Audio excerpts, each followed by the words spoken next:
Gênesis, capítulo 16. Agar e Ismael. Sarai, a mulher de Abrão, não lhe tinha dado filhos. Ela possuía uma escrava egípcia que se chamava Agar.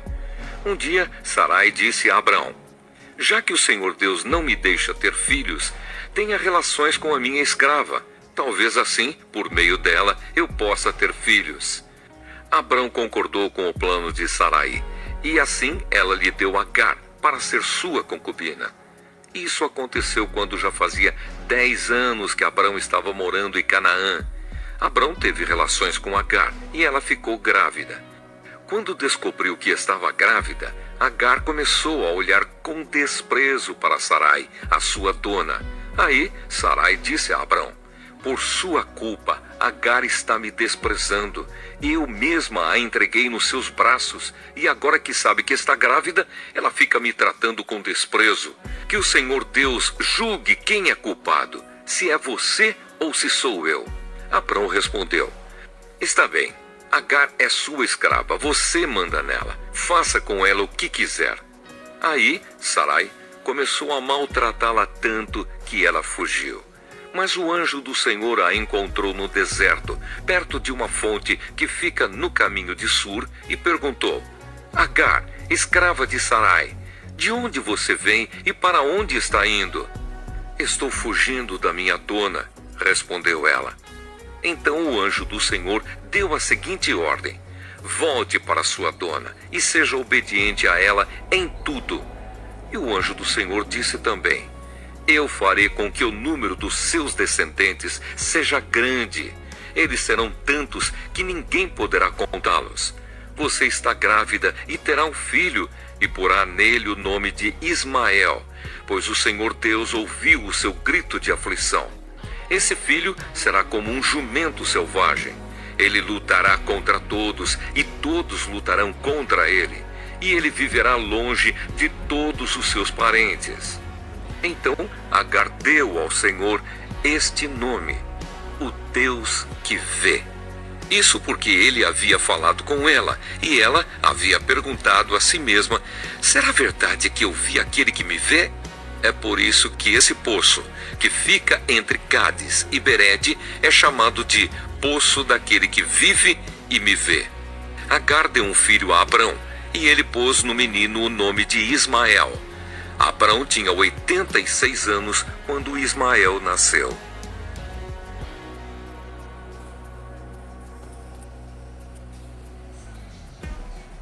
Gênesis, capítulo 17. A aliança e a circuncisão.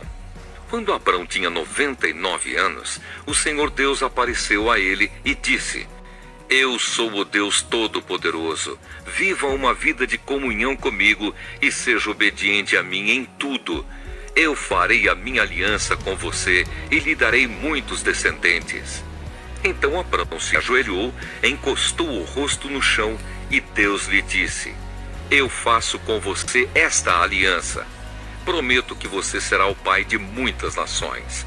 Daqui em diante, o seu nome será Abraão e não Abrão, pois eu vou fazer com que você seja pai de muitas nações. Farei com que os seus descendentes sejam muito numerosos, e alguns deles serão reis. A aliança que estou fazendo para sempre com você e com os seus descendentes é a seguinte: eu serei para sempre o Deus de você e o Deus dos seus descendentes. Darei a você e a eles a terra onde você está morando como estrangeiro. Toda a terra de Canaã será para sempre dos seus descendentes, e eu serei o Deus deles. Deus continuou: você, Abraão, será fiel à minha aliança, você e os seus descendentes para sempre. Pela aliança que estou fazendo com você e com os seus descendentes, todos os homens entre vocês deverão ser circuncidados. A circuncisão servirá como sinal da aliança que há entre mim e vocês. De hoje em diante, vocês circuncidarão todos os meninos 8 dias depois de nascidos, e também os escravos que nascerem nas casas de vocês e os que forem comprados de estrangeiros. Tanto uns como outros deverão ser circuncidados, sem falta. Esse será um sinal que vai ficar no seu corpo para mostrar que a minha aliança com vocês é para sempre. Quem não for circuncidado não poderá morar no meio de vocês, pois não respeitou a minha aliança." Depois, Deus disse a Abraão: "De hoje em diante, não chame mais a sua mulher de Sarai, mas de Sara. Eu a abençoarei e darei a você um filho que nascerá dela. Sim, eu a abençoarei, e ela será mãe de nações, e haverá reis entre os seus descendentes." Abraão se ajoelhou, encostou o rosto no chão e começou a rir ao pensar assim: por acaso um homem de 100 anos pode ser pai? E será que Sara, com os seus 90 anos, poderá ter um filho? Então Abraão disse a Deus o seguinte: quem dera que Ismael vivesse abençoado por ti. Mas Deus respondeu: o que eu disse foi que Sara, a sua mulher, lhe dará um filho, e você o chamará de Isaque. Eu manterei a minha aliança com ele e com os seus descendentes para sempre. Também ouvi o seu pedido a respeito de Ismael, e eu o abençoarei e lhe darei muitos filhos e muitos descendentes. Ele será pai de 12 príncipes, e eu farei com que os descendentes dele sejam uma grande nação.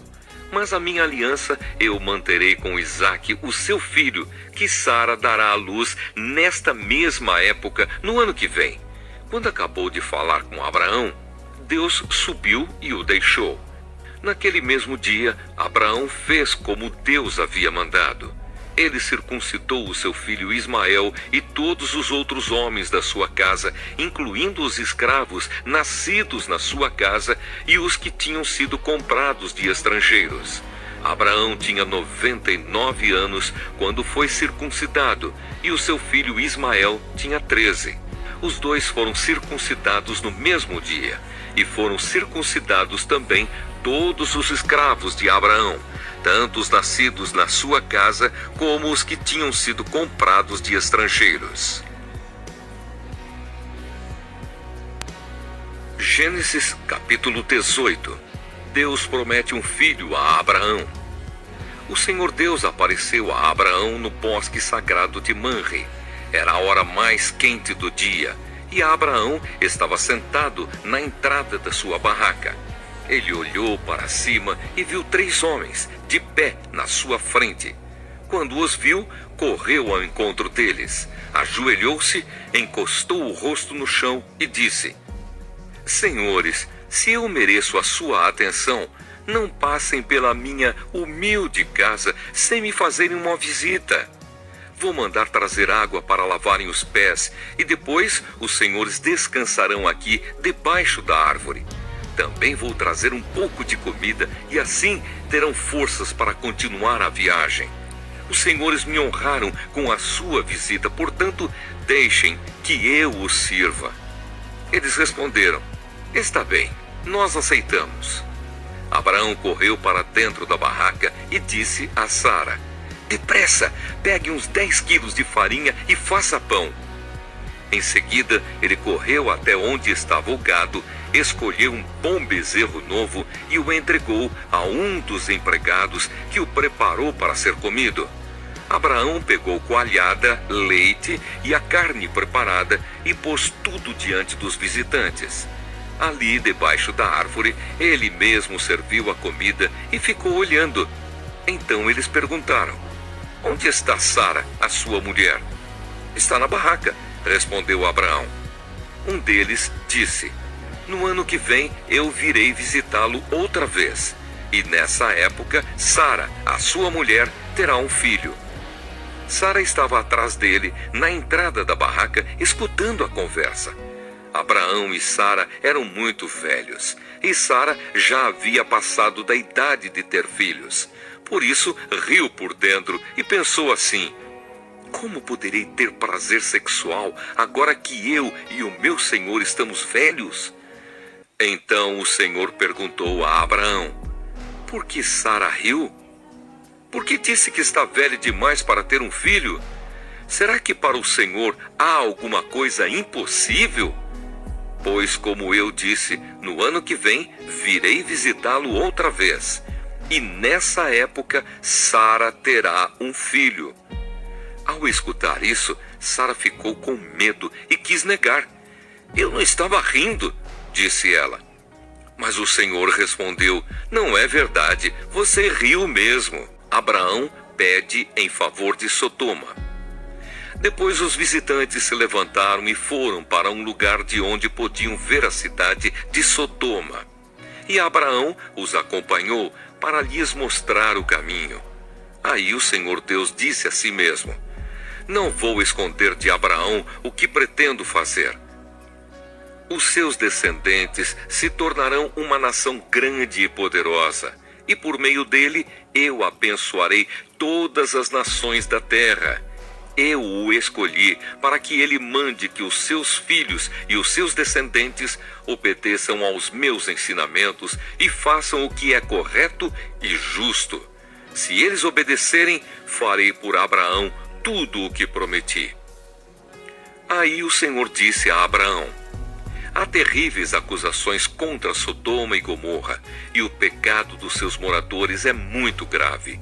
Preciso descer até lá para ver se as acusações que tenho ouvido são verdadeiras ou não. Então 2 dos visitantes saíram, indo na direção de Sodoma. Porém Abraão ficou ali com Deus, o Senhor. Abraão chegou um pouco mais perto e perguntou: será que vais destruir os bons junto com os maus? Talvez haja 50 pessoas direitas na cidade. Nesse caso, vais destruir a cidade? Será que não a perdoarias por amor aos 50 bons? Não é possível que mates os bons junto com os maus, como se todos tivessem cometido os mesmos pecados. Não faças isso. Tu és o juiz do mundo inteiro e por isso agirás com justiça. O Senhor Deus respondeu: se eu achar 50 pessoas direitas em Sodoma, perdoarei a cidade inteira por causa delas. Abraão voltou a dizer: perdoa o meu atrevimento de continuar falando contigo, pois tu és o Senhor e eu sou um simples mortal. Pode acontecer que haja apenas 45 pessoas direitas. Destruirás a cidade por causa dessa diferença de 5? Deus respondeu: se eu achar 45, não destruirei a cidade. Abraão continuou: e se houver somente 40 bons? Por amor a esses 40, não destruirei a cidade. Deus respondeu. Abraão disse: não fiques zangado comigo, Senhor, por eu continuar a falar. E se houver só 30? Deus respondeu: se houver 30, eu perdoarei a cidade. Abraão tornou a insistir: estou sendo atrevido, mas me perdoa, Senhor. E se houver somente 20? Por amor a esses 20, não destruirei a cidade. Deus respondeu. Finalmente, Abraão disse: não fiques zangado, Senhor, pois esta é a última vez que vou falar. E se houver só 10? Por causa desses 10, não destruirei a cidade. Deus respondeu. Quando o Senhor Deus acabou de falar com Abraão, ele foi embora e Abraão voltou para casa.